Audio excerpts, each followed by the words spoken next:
সাকিব তামিম যতবার কাঁধে কাঁধ মিলিয়েছে বাংলাদেশ ক্রিকেট ততবার হেসেছে। কোটি কোটি দর্শক জয়ের আনন্দে ভেসেছে। শক্তিশালী অস্ট্রেলিয়া থেকে প্রতাপশালী ইংল্যান্ড কিংবা ঘরের সিংহ শ্রীলঙ্কাকে হারাতে একসময়ের দুই বন্ধু সমানে সমান পারফর্ম করেছেন। সাদা পোশাকের মতো রঙিন পোশাকেও সাকিব তামিম জুটি বাংলাদেশকে অনেকবার সুখের সাগরে ভাসিয়েছে।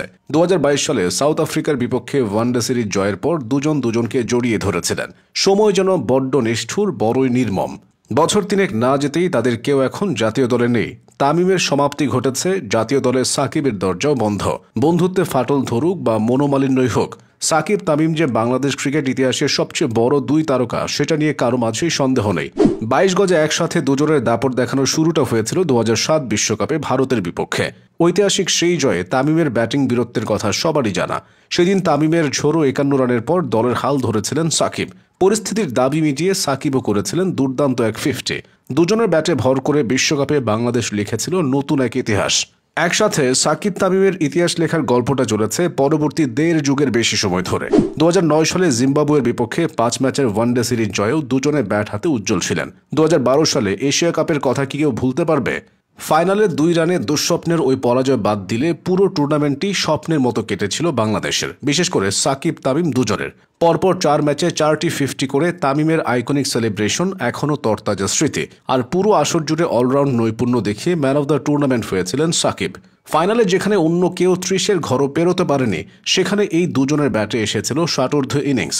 2016 সালে ক্রিকেটের রাজকীয় ফরম্যাট টেস্টে ইংল্যান্ড বধের কথা টাইগার ভক্তরা অনেকদিন মনে রাখবে। 2 ম্যাচের ওই টেস্ট সিরিজের প্রথমটিতে সাকিবের 5 এবং তামিমের 50-র পরও বাংলাদেশ জিততে পারেনি। দ্বিতীয় ম্যাচে তারা আবার জ্বলে ওঠেন। মিরাজের ঝলমলে পারফরম্যান্সের আড়ালে ঢাকা পড়েছিল তামিমের সেঞ্চুরি। অন্যদিকে এই ম্যাচে বেন স্টোকসকে আউট করে সাকিব দিয়েছিলেন আইকনিক এক স্যালুট। ইংল্যান্ডের পর অজিদেরও একইভাবে শাসন করেছে সাকিব তামিম। 2017 সালে অজিদের বিপক্ষে ঘরের মাটিতে 2 টেস্ট সিরিজের প্রথমটিতেই সাকিব আল হাসানের অনবদ্য অলরাউন্ড নৈপুণ্যে 20 রানের ঐতিহাসিক এক জয় পায় বাংলাদেশ। 2 ইনিংসে 10 উইকেট শিকারের পর ব্যাট হাতে 89 রান করেন সাকিব। তামিম ইকবালও কম যাননি। কঠিন উইকেট ও বাঘা বাঘা বোলারদের সামনে দাঁড়িয়ে 2 ইনিংসেই অসাধারণ দুটো 50 করেন তিনি। 2017 সালে শ্রীলঙ্কা সফরের কলম্বো টেস্টটি ছিল বাংলাদেশের 100তম টেস্ট। ইতিহাসের চতুর্থ দেশ হিসেবে সেই ম্যাচটি জিতে 100তম টেস্ট জয়ের কীর্তি গড়েছিল বাংলাদেশ। সেখানেও সাকিব তামিম হাজির হয়েছিলেন তাদের সেরা রূপে। প্রথম ইনিংসে 49 আর দ্বিতীয় ইনিংসে 82 রান করে ম্যাচ সেরা হয়েছিলেন তামিম। অন্যদিকে প্রথম ইনিংসে সেঞ্চুরি সহ ওই ম্যাচে মোট 6 উইকেট শিকার করা সাকিব হয়েছিলেন সিরিজ সেরা।